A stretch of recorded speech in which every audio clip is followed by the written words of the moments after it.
Can we start? Right. Um, Hi everyone. My name is Nikhil Daga.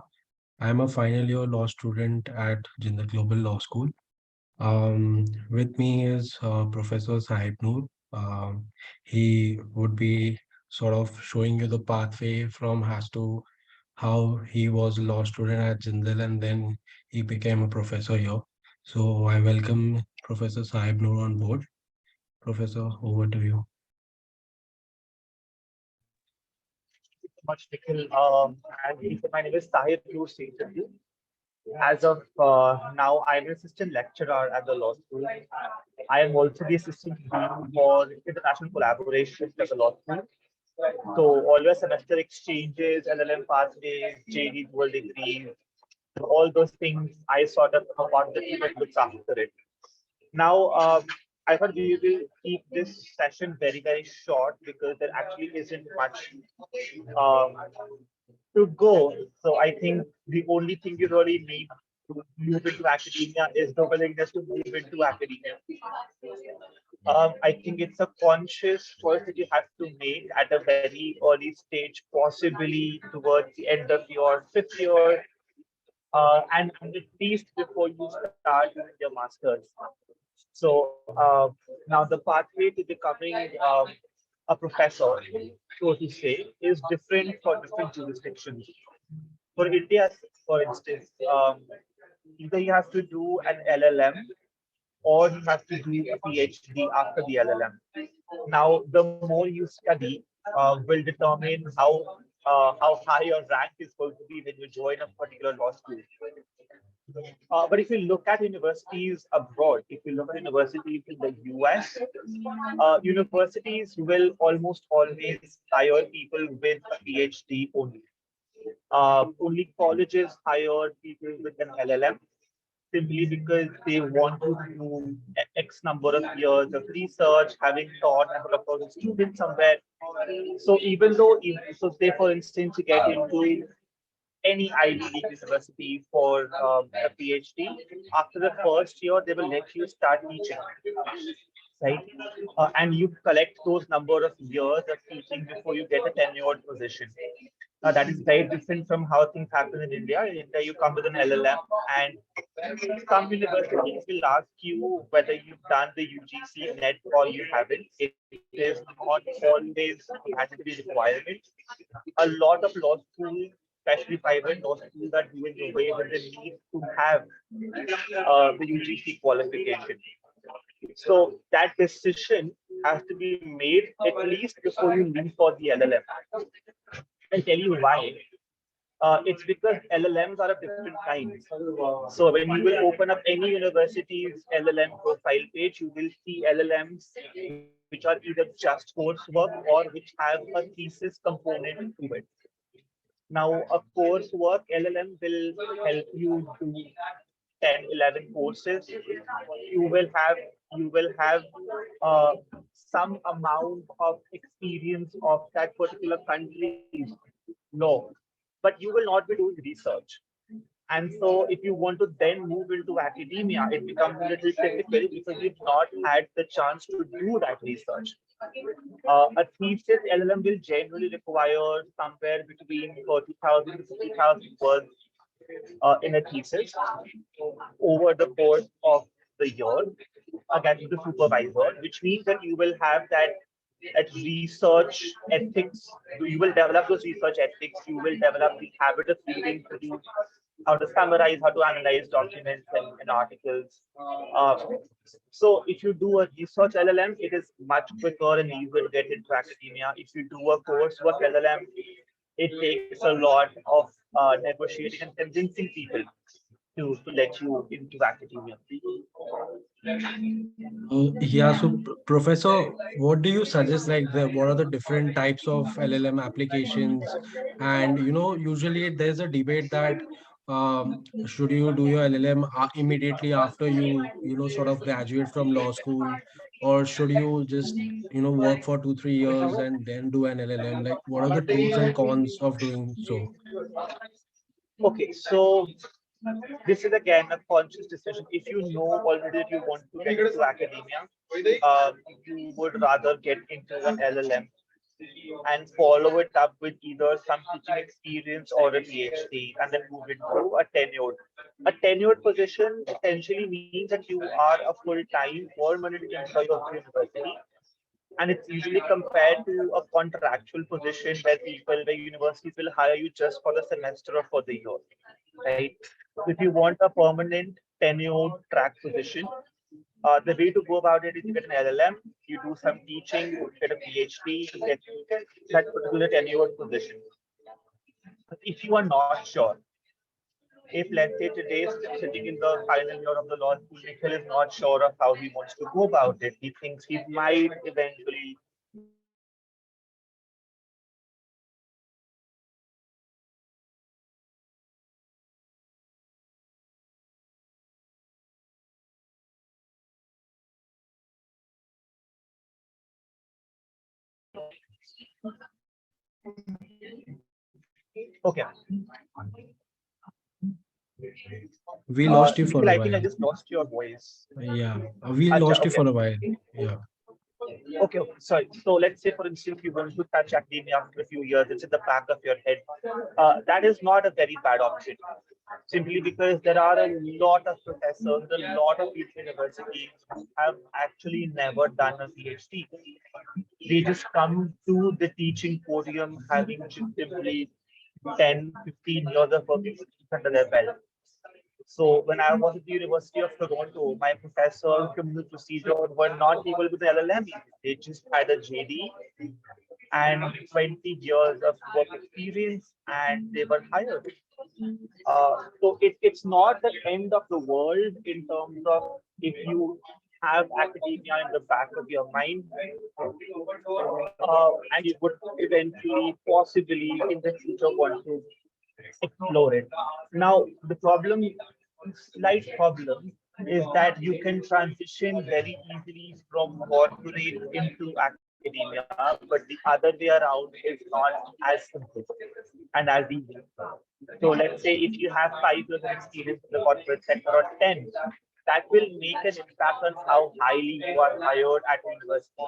Whether they hire you as an assistant professor, as an associate professor, or as a full professor.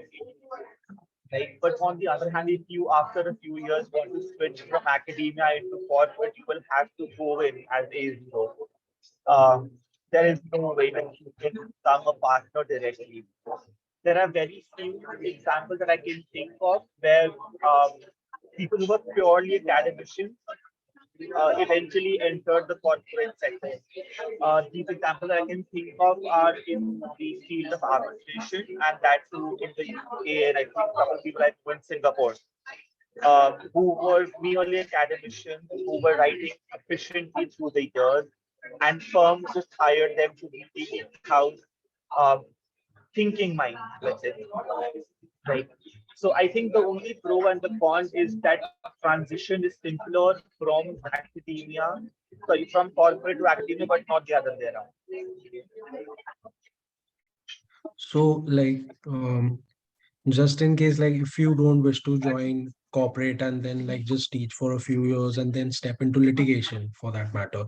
So, is that difficult or is the same situation as Of that of course, a corporate? no, no, I think it's the same situation. The idea is that you do not have a client base. If you are a professor at Jindal, you do not even have a client base. It's simple. People will not know you as a lawyer they can go to with their cases.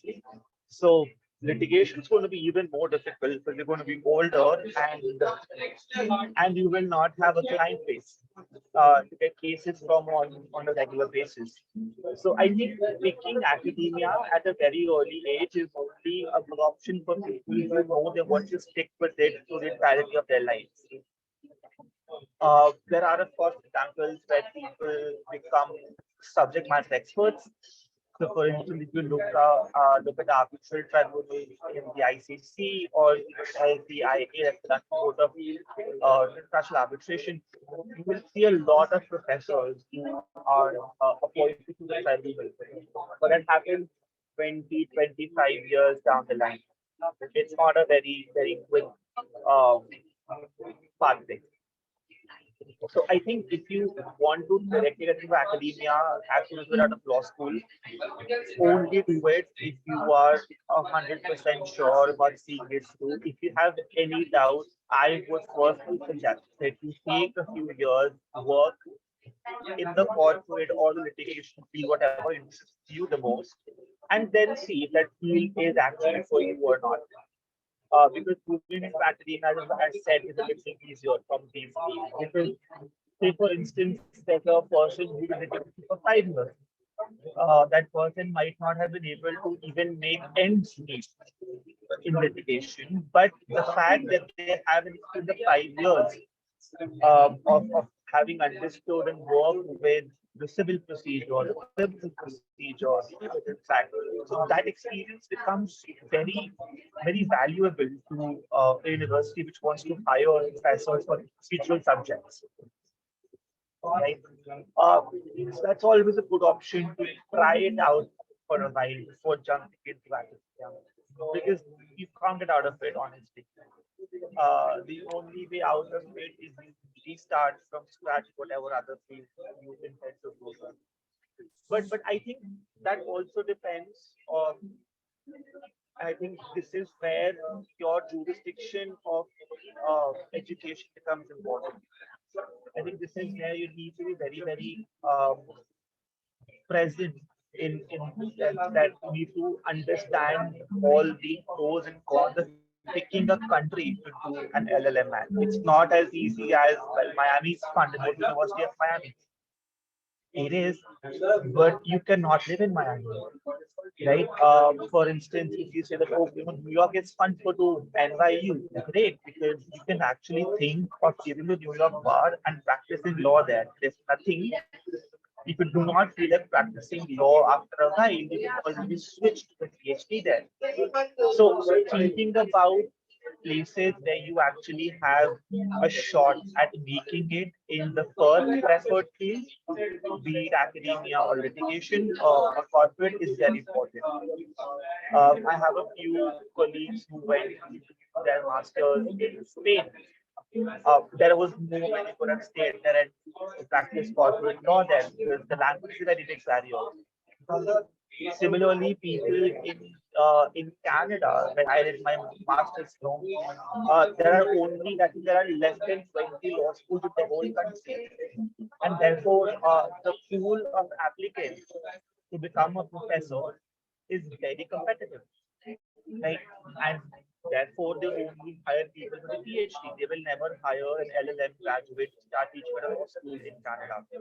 So doing that minimalistic market research, reaching out to people who have already been to where you intend to go to, reaching out to professors. General is a very good place for people who want to sort of explore these things because a lot of my colleagues have dabbled into these things at one point in time or another. There are some who tried litigation for a while. There are some who tried corporate law for a while. There are some who are doing academia today, but eventually have a plan to move to the US and do a JD and then sort of practice there. So I think reaching out to junior faculty members at the law school is a very useful tool for anybody who wants to understand this. I think we have a very diverse faculty from all around the world. The people from all states of Canada and the US and states. So I think reaching out to them, people who've been there before, is a very important part of making a decision of whether you want to do this LLM at this university or not. I believe anybody who goes for an LLM simply on the basis of US rankings and nothing more is doing just half the job that we need to do. So coming to LLM applications and like I would like to ask you as to when were you sure to figure out that I want to get into academia? Did you take up teaching assistant applications during your law school program? Is that helpful? Are publications required? Like how to, go about with an SOP? What's the Okay, basic essentials? So I'll take those questions one after the other. Where did I think of becoming of getting to academia was very, very early on. I actually wanted to teach history when I was in high school, but I did not pan out. My parents were not that supportive to let me teach history. They were like, no, do something more professional. Not that history isn't professional, but yeah, understanding of things. Um, Okay. Yes. So teaching assistantships are important. I was a teaching assistant to Professor Kishore and later to Professor Amarkumar in my final year for one semester. They help a lot. Especially if you're applying for a research master's, they help phenomenally. Because it just shows that you have this inclination to get back into academia. Uh, Publications are also very important. Now, a lot of universities, their pages will say publications are not required, but can form a part of your application. But I believe that inherently within their hearts, they are looking for people who've done some publications. Now, these publications need not be at some Harvard law review, some Yale law review. They can be at in NLU journals, they can even be short or blog articles, more analytical pieces with leading law blogs in India or internationally. So if you think about publications, don't just restrict yourself to those top 20, 30 journals. The idea is not to know how good you are. The idea is to simply understand and to convince the admissions committee that okay, this person has an academic interest. He's been doing research or she's been doing research. They write a little bit. They can come here, polish their skills, and get better at it. The SOP is also very important. I think the SOP at times can be more important than your speech because and the SOP has to be persuasive. A lot of advocacy that I've seen, the judicial people sending me for review, they do not clearly explain why they want to do the program. So I always tell them what I don't know where I learned it from, maybe some YouTube video or something I read. It should go like, who am I? Why am I going for this particular degree? Why this university of all possible universities? Why this country of all specific countries? So this is what I want to do at the end of it with my life. So if I want to go to Canada, let's say this is how I did my FOC. If I want to go to Canada, I tell them that this is one of the most immigration friendly countries. And then by University of Toronto, it's the highest rank, most amount of research output. Why this particular program? And this is how it should go. It should have a coherence, not just in terms of the structure of the SOP, but also in terms of your larger life goal. So it should make sense why you've been interning at Chamber of X and Y and law firm AZB. And so it should make sense in that manner. If it's a criminal internship once and a research internship another and a corporate internship third, and applying for entertainment law does not make sense, right? So there has to be some coherence in terms of the SOP. They explain why they should take you. It's just like selling yourself. And then I tell my juniors to not restrict themselves to very formal language, especially not for North America. American law schools are very open. They're very informal. So, putting those flowery, very British sounding, especially Karoon words are not important. I think what's more important is that you put your point out. And there's nothing wrong in saying that, I am interested, but I want to know more about you by meeting you. Okay, I know of a colleague who was with me at University of Toronto in the same batch, and she showed me her SOP, and she actually said that, no, I know all this about you people, and this is what I don't know, and I would love to know more about it. And they actually reached out to her before they made the application decisions. They said, well, let's clarify this out. And that also helps. I think a lot of universities. No, not a lot. Every university now, especially because most of the people going from India are going to be international students for them, they want you there. Okay, so dropping an easy stupid question is never a bad idea. Drop the admissions team an email, uh, ask them, I want to come here, but I want to have a chat with you. Have a chat with them, discuss how they help with placements, discuss how they help with research, discuss how they help with immigration if they do. There are some universities who will actually hold your hand and make you work through the process of different visas. There are some who will not give a damn about it. For them, once you pay that 50,000 tuition, you might as well not join or be there. They don't care, right? Now, figuring which is which is a trial and error method that you have to reach out to them, have a chat with them, see how they behave, and then make a decision. Don't just think that you need to please them. It's the other way around. For all LLM applications, at least PhD is a different story. For all LLM applications, at least they are the ones who need to convince you in those short calls. And and if you include what you discussed in those calls with the admission people in your SOP, that is just bonus points. That shows that you've actually gone deeper and in more detail than a lot of other applicants by reaching out to the administrators, having a word with them, and you have the intent of coming here. Right? Because a lot of applications get rejected because they don't believe that you will actually end up at the university, and we might actually force them to sort of what we Hindi say, seat kharab kar dena.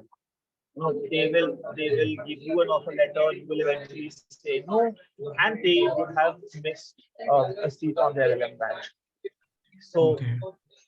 these small things add on to a very beautiful big SOP, and I think that should help. Not that I am in any way an authority on how to go about SOPs or TVs, but these are the things that I've learned from my experience, from listening to hundreds of nonsensical YouTube videos, chats with seniors, and of course with the people at university.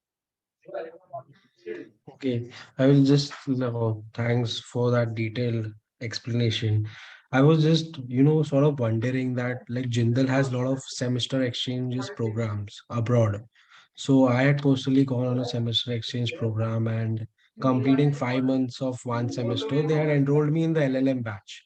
So what they Okay. offered me after I completed my semester exchange was that they told me that after you complete your bachelor's in law, just come for one more semester, study for more 5 months, and you get your LLM. So is that a better option or to start from like a fresh LLM apply, from the scratch? See, that is the very key scenario because you need to know what the immigration rules are. Yeah. Right? Sometimes you having studied for 5 months will not qualify you to apply for a work visa. And if Mm. that happens, then that just spoils the whole point of doing this LLM from this university. If that is why you wanted to go there. Say for instance, you wanted, let's say you went to X university in New York, uh, and you did like it so much, you want to go back there. If you go back for just 5 months, I do not think that will allow you to apply for the OPT. Right? Yeah. Similarly, if you go to Canada, if you do not study for a period longer than 9 months, 8 months, they will not give you what is called the postgraduate work permit. That's like they give you another year of free, as a matter of right, work permit to find a job. So if you want to stay there, that would be a blunder to do. But if you always have your mind set on coming back to India, then of course, then it makes sense to go for these 5 months, get another degree, and save a lot of money actually. So that depends, and you need to check the immigration rules about switching from a student to a work visa in these countries and what are the requirements of the education. Okay. Yeah, thank you so much. Should we just ask for questions from the audience in the chat box, maybe? Yeah, sure. I don't think there will be a lot of questions. But I mean, everybody is golden. We just sort of just drop me a text on LinkedIn or by email, and we can set up a chat and talk about things one on one, a little more personally. Um, I'm more than happy to review some of your expertise and see, sort of give my review on it. And of course, feel free to take other people if somebody from Netflix wanted to let me know, I use the uh, I don't think there are any questions. There really aren't any questions in the webinar, so I don't assume they're going to be now either. There's nothing there. Anyway, my details are out in the brochure, and I think anybody can reach out to me. I'm generally on campus. You have to have a chat at the Adda. I Yeah. think I'll take a leave for now, Nikhil. Yeah, sure. Thank you. So, bye, Thank you Nikhil. so Take much. care. Bye. Thank Bye. you so much. Yeah, bye.